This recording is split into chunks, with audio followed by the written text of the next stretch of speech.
తిరుమల తిరుపతి యాత్రలో భాగంగా అలిమేలు మంగాపురం కపిలతీర్థం దర్శనాంతరం మేము ఈ శ్రీ కోదండరామాలయంకి అయితే వచ్చాము.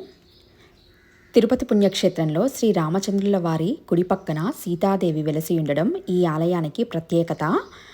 భద్రాచలంలో అమ్మవారు స్వామివారి ఎడమ తొడపైన కూర్చొని ఉంటారు. త్రేతాయుగంలో రావణ వదనాంతరం సీతాలక్ష్మణ సమేతంగా శ్రీరామచంద్రుడు జాంబవంతుని కోరికపై కొలది కాలం ఈ ప్రాంతమందు నివసించడని ఐతిహ్యం. దానికి గుర్తుగానే సీతారామ లక్ష్మణులు ఇక్కడ అర్చామూర్తులుగా వెలశారు.